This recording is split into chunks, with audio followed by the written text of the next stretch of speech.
decirlo, llagas o cuestiones que a uno le salgan en la piel, no es más bien recomendado para ingerirlo, porque resulta que es irritante para el sistema digestivo, entonces por eso se utiliza para la piel. Se lleva a cabo saliendo del salicilato de metilo. Vean que lo que pasa aquí son cambios estructurales debidos a cambios de pH. Del salicilato de metilo le agrego hidróxido de sodio, obtengo el salicilato de sodio y luego al adicionar ácido obtengo lo que es el ácido salicílico. Entonces es un cambio de estructura, pero basado en reacciones ácido-básico. ¿Okay? Para llevar a cabo una síntesis, por lo general lo que se utiliza es un equipo de reflujo. En este caso, el equipo que se necesita específico es un soporte metálico, una plantilla de agitación, prensas universales para poder sostener el balón de fondo redondo, que es donde se va a llevar a cabo la reacción, y el condensador. Al balón, entonces, se le coloca un condensador y en el condensador se hace pasar un flujo de agua, ¿okay? Para que haya una camisa de agua ahí. La plantilla de agitación se utiliza solo para agitar en estos casos. Se le coloca una pastilla de agitación dentro del balón, y lo que hace la plantilla es agitar. Recordemos que las plantillas también pueden calentar. Sin embargo, para este tipo de reacciones donde yo utilizo balones de fondo redondo, es mucho más recomendable utilizar las mantas de calentamiento. ¿Por qué? Porque resulta que las mantas son especiales hechas para el tamaño de los balones. Entonces calientan de forma mucho más uniforme el balón que si yo estuviese calentando solo el fondo del balón en el momento en que lo coloco sobre la plantilla. ¿Okay? Entonces por eso se utilizan estas mantas de calentamiento. Lo que pasa acá es que yo coloco la mezcla de reactivos en el balón de fondo redondo, lo pongo a calentar con la plantilla con la manta de calentamiento. Al calentarse, empiezan a salir vapores, los vapores llegan al condensador, como el condensador está más frío gracias a esa camisa de agua que pasa por allí, entonces se condensan, se convierten en líquido y el líquido cae. A eso se le llama reflujo, se convierte en gas, sube al condensador, llega al condensador, se enfría y luego cae. ¿Ok? ¿Alguna pregunta por el momento? Bien. ¿Ok? Luego de llevar a cabo entonces la síntesis con el reflujo, lo que yo obtengo es un sólido. Entonces utilizo la filtración al vacío para obtener yo el sólido como tal. Lo coloco sobre un vidrio de reloj y lo pongo a secar. Recordemos que ya en la práctica de cristalización ya estuvimos viendo las técnicas que yo puedo utilizar para secar el producto sólido. En este caso, pues lo podría colocar bajo una lámpara. ¿Ok? La siguiente parte va a ser ya en sí la síntesis de aspirina, que justamente esta es la parte específica que ustedes van a ver en los videos que se les colocaron ahí en mediación. Dice que la síntesis, o más bien la aspirina, se comenzó a estudiar desde 1897 como un posible reemplazo que sea menos irritante que el ácido salicílico que se utilizaba pues antes. Se obtuvo del sauce, se vio que funcionaba para este tipo de dolores, entonces se utilizaba y se ingería. Sin embargo, era irritante, entonces la idea era buscar algo, buscar otra sustancia que fuera menos irritante y que se pudiese consumir. ¿Okay? En este caso, entonces, partimos del ácido salicílico, lo ponemos a reaccionar con anhídrido acético, con un catalizador. El catalizador puede ser una catálisis ácida o una catálisis básica y obtengo el ácido acetilsalicílico, que es lo que ando buscando, que sería la aspirina. Aspirina básicamente es el nombre comercial de la casa que lo utilizó, que lo vendió. ¿Okay? Ahora entonces tenemos lo que es el mecanismo para la reacción del anhídrido de ácido con un alcohol. La idea es hacer ese anhídrido de ácido más reactivo para que pueda reaccionar con el ácido salicílico que utilizo para poder tener al final el ácido acetilsalicílico. ¿Okay? Algo importante, muy, muy importante. Cuando yo hago síntesis en el laboratorio, y especialmente en este caso donde ustedes van a presentar un informe al respecto de reacciones de síntesis, los mecanismos y las reacciones son muy importantes de que las coloquen, o sea, tienen que colocar los mecanismos de las reacciones. ¿Ok? En este caso, el procedimiento viene a ser muy similar. Se utiliza igual un sistema de reflujo. Lo único que cambiaría acá pues, son los reactivos que se están colocando dentro del balón de fondo redondo. ¿Okay? Pero viene a ser lo mismo. Coloco un sistema de reflujo, lo pongo a reflujar. De hecho, ese paso de colocar esto a calentarse y dejarlo reflujar depende de la síntesis, pero por lo general se lleva unos 30 minutos. Hay síntesis que son más lentas, entonces hay que calentar mucho más rato, por horas, pero por lo general son unos 30 minutos, ¿ok? Se obtiene un producto sólido, que es el ácido acetilsalicílico, que bueno, sería la aspirina, y ahí lo filtro nuevamente, el producto resultante, vean que es el mismo paso que en el caso anterior, y le mido las propiedades físicas. En este caso, como es un sólido, pues tendría que medirle el punto de fusión, ¿ok? Con las propiedades físicas, recuerden que la idea es yo estar seguro o segura de que realmente estoy obteniendo la sustancia que yo quería. O sea, que la reacción se llevó a cabo y que mis propiedades físicas del reactivo cambiaron y ahora son las propiedades físicas del producto. Es como una corroboración de si realmente se llevó a cabo la reacción o no. Y además también me dice qué tan puro está el resultado, o sea, qué tan puro está el producto. Okay, recuerden que el intervalo de puntos de fusión me ayuda a saber qué tan puro me está quedando el producto que yo obtengo de la reacción. ¿Ok? No sé si por el momento tienen alguna duda. ¿Preguntas? ¿Seguros? Ok. Ahora, cuando yo hago síntesis, es muy importante utilizar un cuadro de síntesis, donde yo tengo que colocar la información de las sustancias que están involucradas en la reacción. En este caso, los involucrados serían el ácido salicílico, el anhídrido de ácido, perdón, el anhídrido acético en este caso particular, y el ácido acetil salicílico, que sería mi producto a obtener. ¿Ok? Entonces, en el cuadro de síntesis está acomodado según las sustancias que están involucradas en la reacción. Hay un catalizador por ahí, pero recuerden que el catalizador no interviene en la reacción. Por lo tanto, no tendría que colocarlo en el cuadro de síntesis. Lo que tengo que colocar es la masa molar de cada sustancia, la masa utilizada para cada sustancia o obtenida, el volumen, la densidad, la estequiometría de la reacción y los moles finales que obtengo. ¿Okay? El cuadro de síntesis yo lo lleno con los datos teóricos, ¿okay? Con los datos que puedo calcular y obtener en el papel, por decirlo de alguna forma. ¿Okay? Ahorita al final vamos a ver como un ejemplo del cuadro de síntesis. ¿Okay? Por el momento que sepan que esta es la información que debe de llevar. Luego, tengo que calcular el porcentaje de rendimiento. Recordemos que el porcentaje de rendimiento se calculaba dividiendo la masa experimental entre la masa teórica del producto. ¿Okay? La masa experimental es aquella que se obtiene a la hora de hacer la experimentación, a la hora de yo ir al laboratorio y hacer el experimento. La masa teórica se obtiene de los cálculos partiendo del reactivo limitante y obteniendo la masa que yo debería de obtener de ácido acetil salicílico. O sea, la cantidad de masa que yo relleno acá en el cuadro de síntesis. ¿Okay? Así se calcula el porcentaje de rendimiento. No sé si por el momento tienen alguna duda con respecto a esto. ¿Vamos bien? Ok, supongo que sí. No me dicen nada, entonces yo digo que sí. Vamos entonces a lo que es la condensación aldólica, que sería la otra síntesis que se va a ver para esta semana. En este caso sería la síntesis específica de la transdibenzalacetona. ¿Ok? A lo que tengo entendido, porque yo no doy cursos de teoría de fundamentos, es que ustedes los mecanismos de esta parte de la síntesis de aspirina, esa parte sí ya la tienen vista.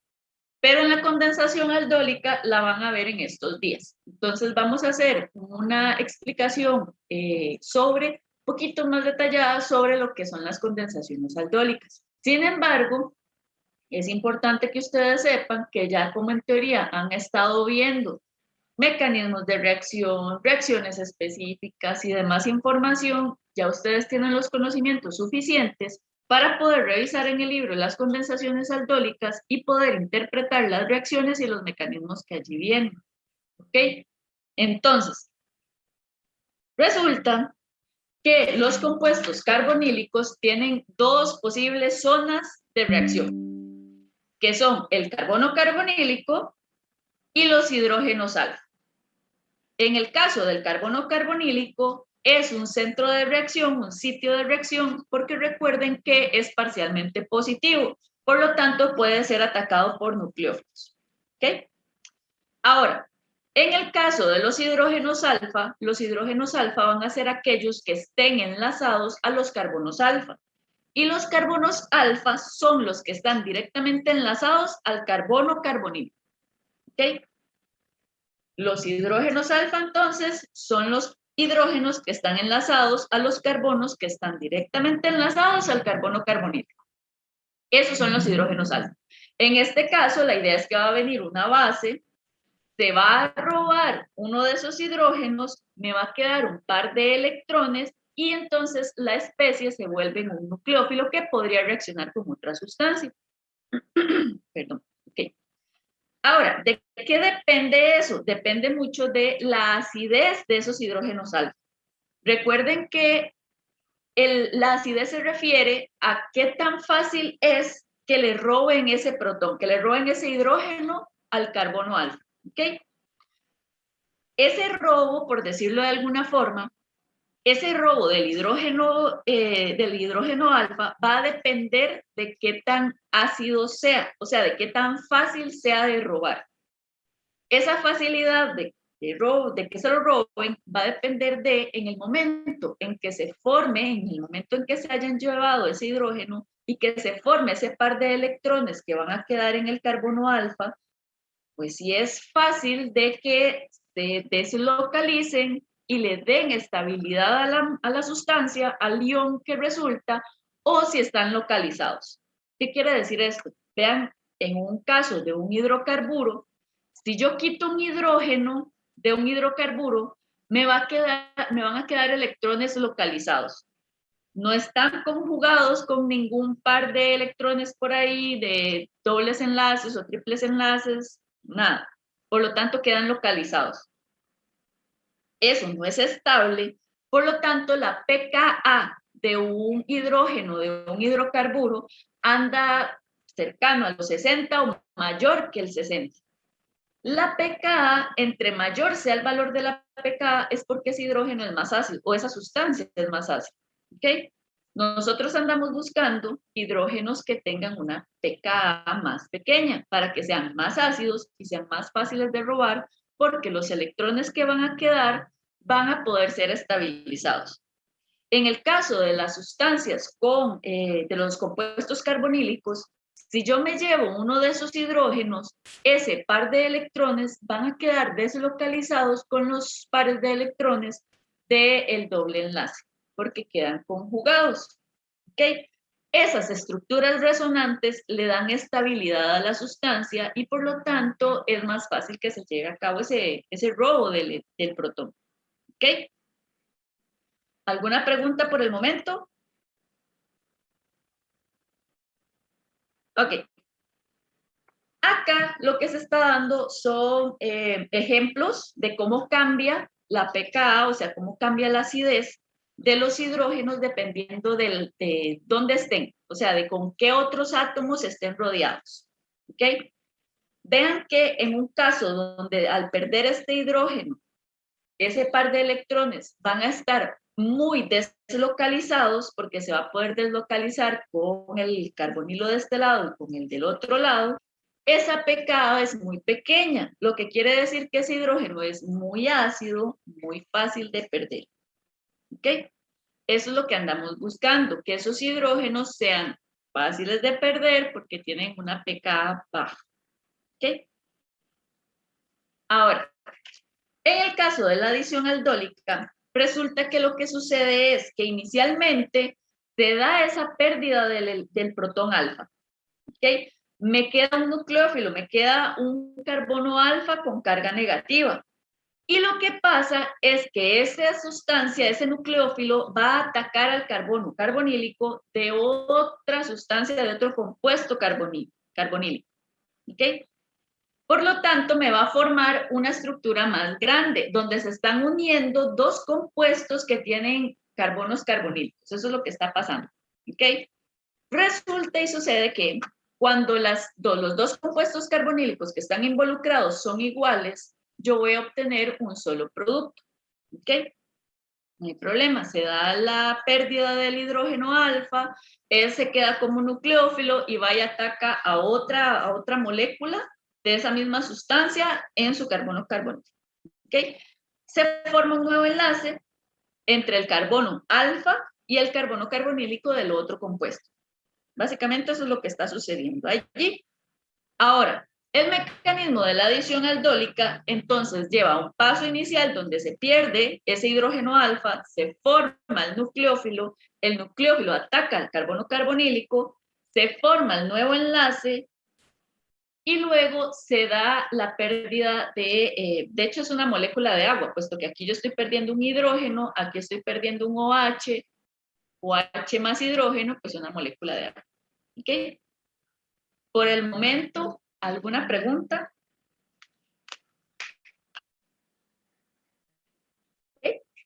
Ahora, cuando las dos moléculas del compuesto carbonílico no son iguales, o sea, cuando yo no tengo combinación de compuestos carbonílicos que son diferentes, resulta que se pueden dar adiciones aldólicas cruzadas. ¿Ok? Depende de cuál de los dos compuestos carbonílicos pierda el hidrógeno alfa y cuál de ellos sea atacado en su carbono carbonílico. ¿Ok? Entonces va a depender. Si yo tengo esa situación donde mis dos compuestos, mis dos moléculas carbonílicas no son iguales, lo que pasa es que yo voy a tener una combinación de productos. Voy a tener ahí un revoltijo al final de productos posibles. ¿Ok? Yo intento evitar eso, porque yo no quiero tener una mezcla de productos. Yo por lo general voy a andar buscando un producto específico. Entonces la idea es adaptar las condiciones de la reacción aldólica para que una adición aldólica cruzada no se dé o se minimice. O sea que en lugar de 4 productos posibles, yo tenga 2. ¿Ok? Eso es lo que se intenta, adaptar la reacción para que esa adición aldólica cruzada se minimice o no se dé. Resulta que entonces, cuando se da la formación de ese nuevo enlace entre el carbono alfa, el nuevo enlace que estuvimos hablando por acá, entre el carbono alfa de uno de los compuestos carbonílicos y el carbono carbonílico del otro compuesto, yo voy a tener la deshidratación del aldol. Se forma un aldol en el momento en que se da la reacción y luego yo obtengo una especie alfa-beta insaturada cuando se da una deshidratación de ese aldol. ¿Okay? Eso es a lo que yo quiero llegar. De hecho, en mi reacción, en las reacciones de la trans-dibensalacetona, ese es el producto final, un compuesto alfa-beta insaturado. ¿Okay? Después de que se ha llevado la deshidratación del aldol. Ahora, una forma en que yo intento minimizar que se dé esa adición aldólica cruzada es cuando utilizo compuestos carbonílicos que no tengan hidrógenos alfa. ¿Okay? Porque eso me da la posibilidad de que en el momento en que no tienen hidrógenos alfa, pues no puedan perder ese hidrógeno para hacer más reacciones cruzadas. Entonces, en estos dos casos que yo tengo acá, donde estoy utilizando dos equivalentes, dos moléculas de compuestos que no tienen hidrógenos alfa, en este caso no se podría realizar una adición aldólica, ¿ok? Porque no tengo hidrógenos alfa que puedan perder. ¿Alguna pregunta? ¿Vamos bien? ¿Seguros? ¿Seguras? ¿No hay preguntas? Yo supongo que no, porque no me dicen nada. En este caso, entonces, mediante una reacción de adición aldólica, estos ejemplos no se podrían dar. ¿Por qué? Porque no hay hidrógenos alfa enlazados al carbono alfa. Recordemos que el carbono alfa es el que está directamente enlazado al carbono del carbonilo.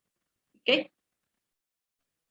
Entonces, resulta que en la síntesis específica de la trans-trans-dibensalacetona, esa es la reacción general, se va a dar una doble adición aldólica de cada lado de la molécula de acetona.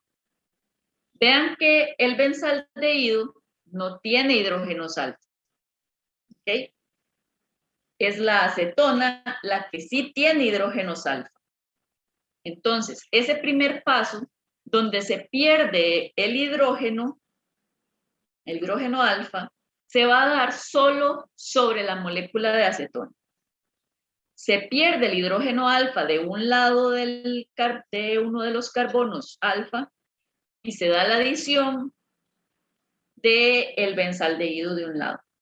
Luego se pierde, se da, de hecho se podría decir que se dan en dos pasos, en dos procesos de reacción. Primero se pierde de un lado un hidrógeno alfa, se da la adición con el benzaldehído, luego se pierde el del otro lado y se da la adición con otra sustancia, con otra molécula de benzaldehído. Ese mecanismo lo tienen que esbozar ustedes en el informe. ¿Ok? Tienen que poner, vamos a ver si... Tienen que hacer el mecanismo inicial donde se ha perdido. Yo dibujo horrible, así que... Primero se pierde un hidrógeno alfa de la acetona. Eso querría decir que esa acetona quedaría con una carga negativa, actuaría como un nucleófilo que va a venir a atacar al carbono carbonílico del aldehído. Ok, ese sería el segundo paso. El primero se pierde el hidrógeno alfa, segundo queda el nucleófilo, ataca al carbono carbonílico del aldehído.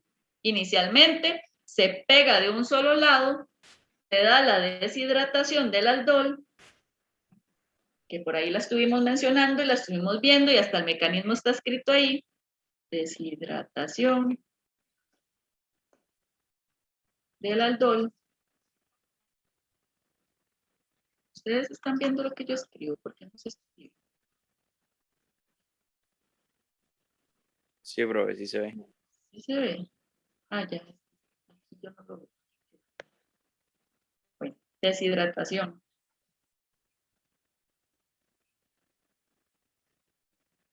La deshidratación del aldol, obtengo la primera parte, el primer bracito, el primer lado de la reacción, y luego eso se repite, pero para la segunda parte, para el segundo lado de la molécula de acetona. ¿Ok? Entonces tienen que hacer, por decirlo de alguna forma, el mecanismo dos veces. Primero con un lado de la molécula de acetona y luego con el otro lado de la molécula de acetona para que al final yo pueda obtener la trans-trans-dibensalacetona, que es nuestro producto final y al que queremos llegar. ¿Ok? Pueden revisarlo en el libro, pueden ver la información que está allí en la presentación de mediación, pueden consultarnos a nosotros si lo necesitan, lo que ustedes necesiten para que lleguen al producto final. ¿Ok? Del mecanismo. Ese mecanismo, claro está, tiene que ir en el informe también. Luego también hay que hacer el cuadro de síntesis de esta reacción. En este caso, de hecho aquí me faltó, no, está bien.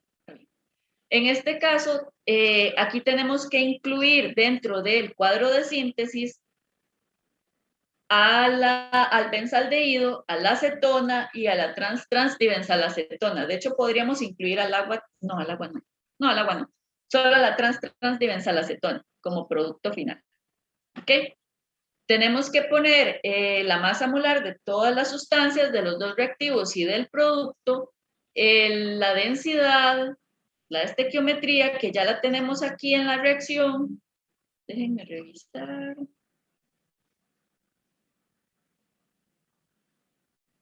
Ok, preguntan que si hay que hacerlo a mano o en compu. Se puede hacer en compu porque de hecho lo que ustedes van a entregar es solo el informe.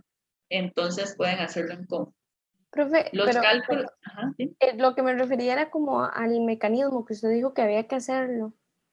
Ah, sí, el mecanismo tienen que hacerlo. Recuerden que desde el inicio se habían recomendado usar el Kentro y algunos otros dibujadores químicos. Utilizando esos es justamente como tienen que hacer los mecanismos. Pueden hacerlo en compu, entonces. Ah, ok, gracias. ¿Ok? ¿Qué otra cosa les iba a decir? Ah, ya. Esta parte de la masa molar, lo que es la densidad, se pueden buscar, de hecho, se tienen que buscar en la literatura. Esta información viene de la literatura. Toda esta información viene de la literatura. El caso de las masas y los volúmenes depende. Si la idea es ver cuánto se está adicionando de lo que ustedes van a ver en el video. Entonces, va a depender de si en el video están adicionando, no sé, un volumen de benzaldehído y un volumen de acetona. Entonces, habría que utilizar la densidad para transformarlo en masa y luego hacer el cálculo de los moles con la masa molar. Y luego hacer los cálculos de la estequiometría para obtener los datos correspondientes para la trans-trans-dibenzalacetona. Por el momento, ¿tienen alguna duda con respecto a eso? Yo tengo una duda, pero no es con respecto al cuadro de síntesis, sino, digamos, a la hora de hacer un mecanismo de reacción, si yo tengo la posibilidad de yo poder hacerlo de forma virtual, digamos, en un iPad, pero no con ninguno de los sitios que usted nos dijo ahorita, yo lo puedo hacer igual. O sea, tengo libertad de hacer eso. O sí tengo que hacerlo con los sitios. No, ok, no porque eso se equivaldría que lo hace a mano. Tiene que utilizar alguno de las posibilidades de los dibujadores químicos, porque justamente parte de lo que se quiere del curso es que ustedes aprendan que sepan que esas herramientas existen y que las puedan utilizar, que es la forma correcta de reportar mecanismos cuando yo los quiero utilizar, como en una publicación, en un informe de una síntesis, ese tipo de cosas. Ok, ok. Fine. ¿Ok? ¿Ok? ¿Alguna otra duda por el momento? Muy bien. Lo otro que yo quería que viéramos es un ejemplo de cómo hacer un cuadro de síntesis. Entonces, vamos a hacer un ejemplo, porque esto es química general. O sea, llenar este cuadro de síntesis es pura química general. Pero por aquello de que no se acuerden, vamos a hacer un ejemplo. Ahora bien, mi ejemplo va a ser con datos inventados, y eso quiero que quede muy claro, porque no quiero que los incluyan en el informe y digan, no, es que la profe los usó en la... No, son datos que yo me inventé, solo para hacer el ejemplo aquí en el cuadrito. Entonces, vamos a decir que las masas molares son de 18.0 gramos. Recuerden que estos datos, gramos por mol, yo los busco en la literatura correspondientes a la sustancia que yo tengo que colocar en el cuadro de síntesis. Entonces, esos datos los busco en la literatura. En el caso de la densidad, también la busco en la literatura para cada sustancia. Gramos por mol.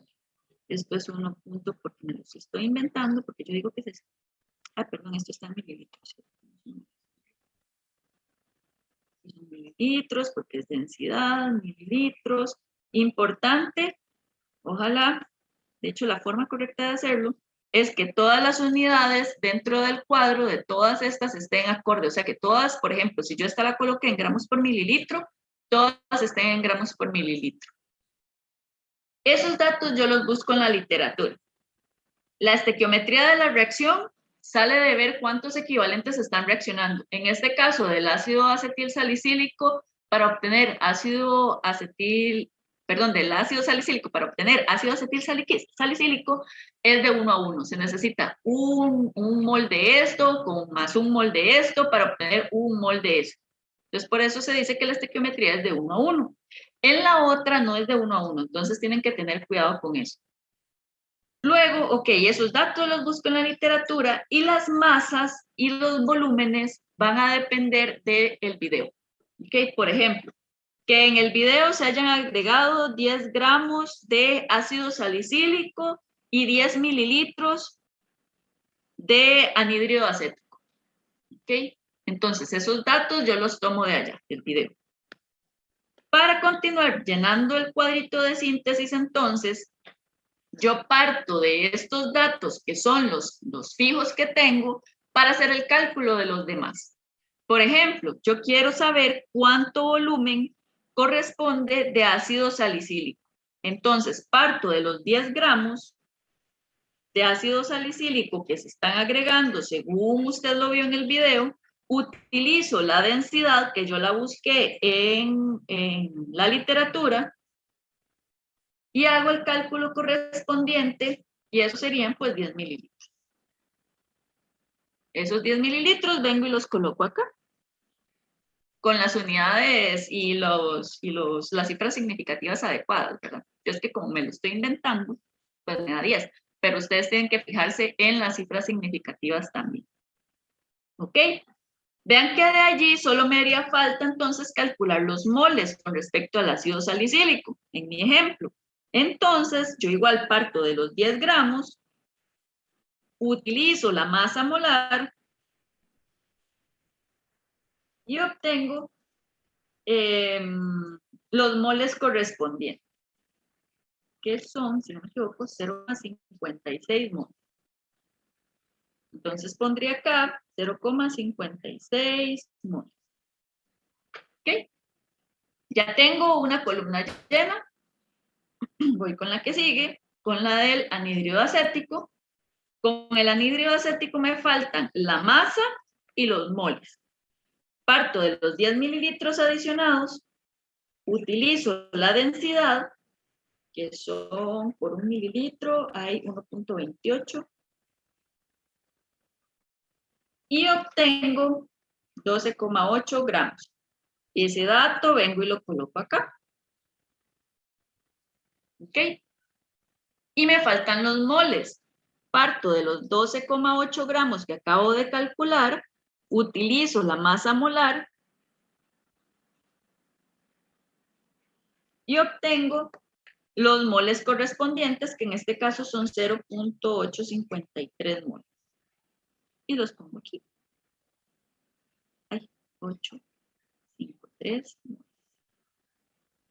¿Ok?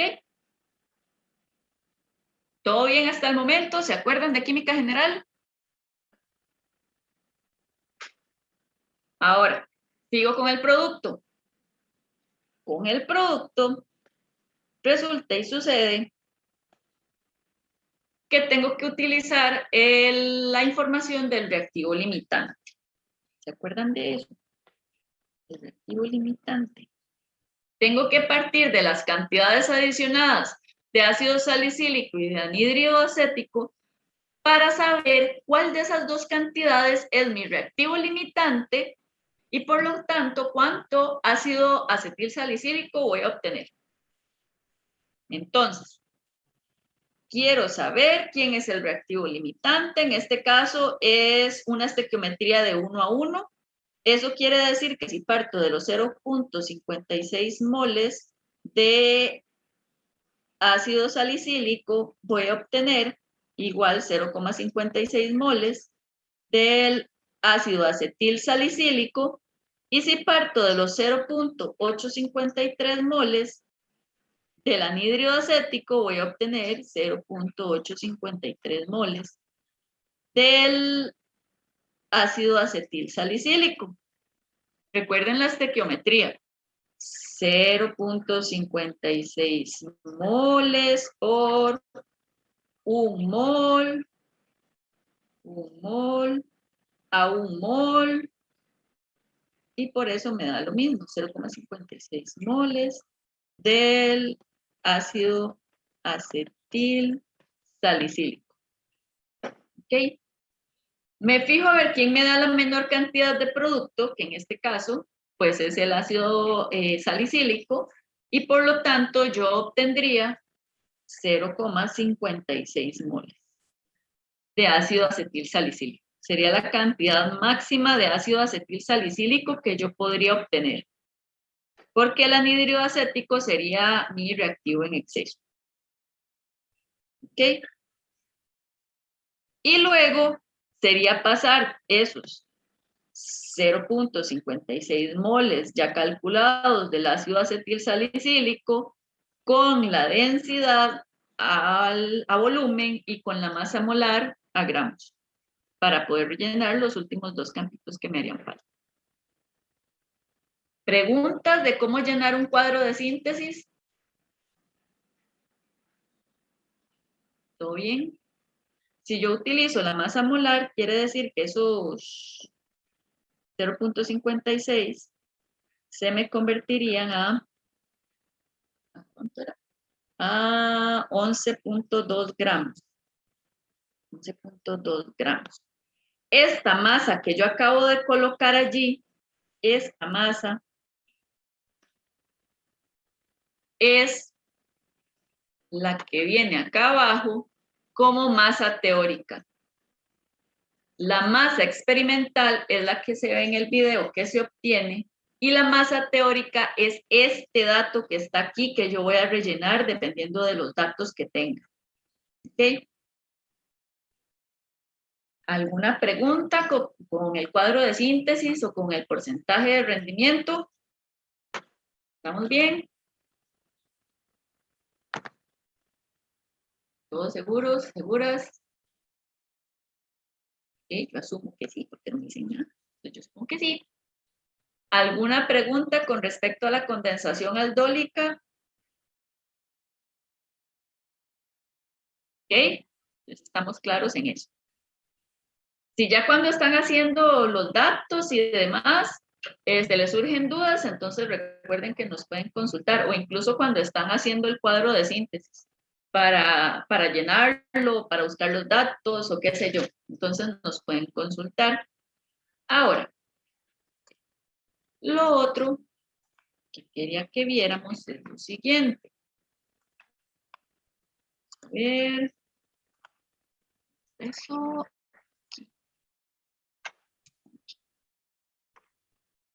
Según la carta del estudiante, ya estamos por aquí. Estamos en semana 11.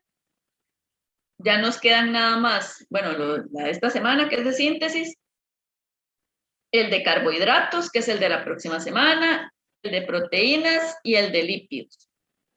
Con respecto a los informes, el de grupos funcionales, que es el que tenían que entregar, o que tienen más bien que entregar mañana, es el último que se hace completo y en parejas. A partir de este de síntesis, se hace completo e individual. ¿Ok? El de síntesis, el de carbohidratos y el de proteínas son informes completos e individuales.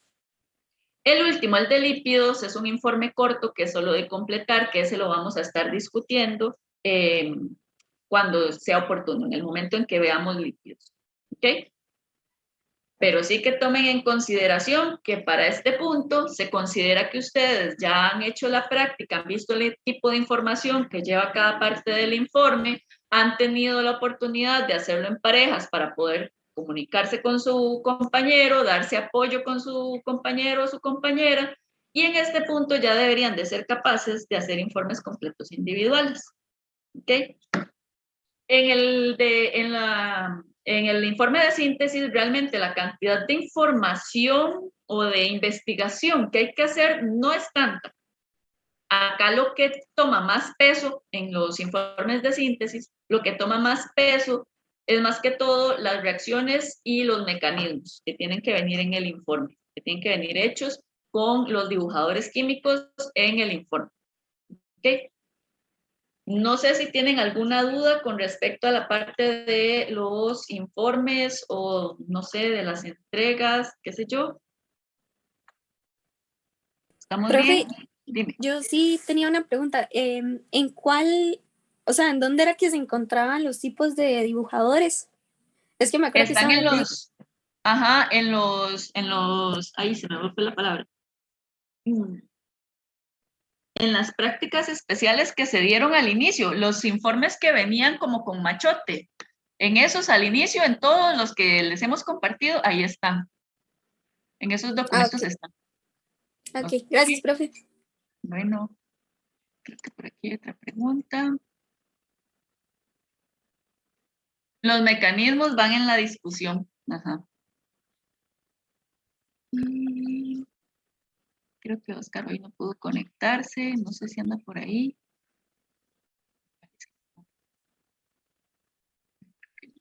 Hola, Yarley. Ahí sí está. Hola, hola. No sé si se me olvidó alguna cosa o algo más que adicionar o no sé. No, nada más. También iba a hacer énfasis en eso de los cálculos, que es lo que me cuesta más, pero usted lo dejó súper claro con esa explicación. Ok, ok. Todo claro. Listo, muchas gracias. No sé, alguna otra consulta que tengan, algo más que les surja duda. Recuerden las fechas de entrega, ya estamos casi finalizando también con lo que son las pruebas cortas. Nos queda solo el de este fin de semana, que es de carbohidratos, y la que es el otro fin de semana, que es la de proteínas. Nada más nos faltarían esas dos pruebas cortas. Para lípidos no hay prueba corta, solo el informe de rellenar, y como les digo, ese lo vamos a discutir más adelante. Y que, sí, básicamente, no sé si tienen alguna otra consulta. Bueno, otra cosa que quería recordarles es con respecto a lo que son los reclamos. Recuerden que los reclamos se le hacen al profesor, ya sea de las pruebas cortas o incluso de los informes, a pesar de que sus asistentes son los encargados de llevar a cabo las revisiones de los informes. ¿Ok? A pesar de que ellos hacen la revisión y le colocan a usted una nota, ellos no tienen por qué recibir reclamos, de hecho no tienen que hacerlo, recibir reclamos de parte de ustedes sobre las calificaciones de los informes. Eso ustedes lo tienen que hacer directamente con Oscar o conmigo, dependiendo del curso, en el grupo más bien en el cual ustedes estén. Entonces sí les quería pedir que recuerden eso y que no les hagan reclamos a sus asistentes, ¿ok? Porque ya me han llegado ciertos comentarios por ahí y entonces quería sí puntualizarles eso, que por favor los reclamos, a pesar de que sean de los informes y que usted diga, es que el que me lo revisó fue el asistente, a pesar de que sean ellos los que lo revisan, los reclamos son con Oscar y conmigo, ¿ok? Entonces, para que estemos claros por esa parte. No sé si tienen algo más que agregar, algún comentario. ¿Todo claro? ¿Todo bien esta semana? Ok, entonces, si no hay más comentarios, más dudas, llegamos hoy hasta acá. Nos veríamos de hoy en 8 para ver el experimento de carbohidratos.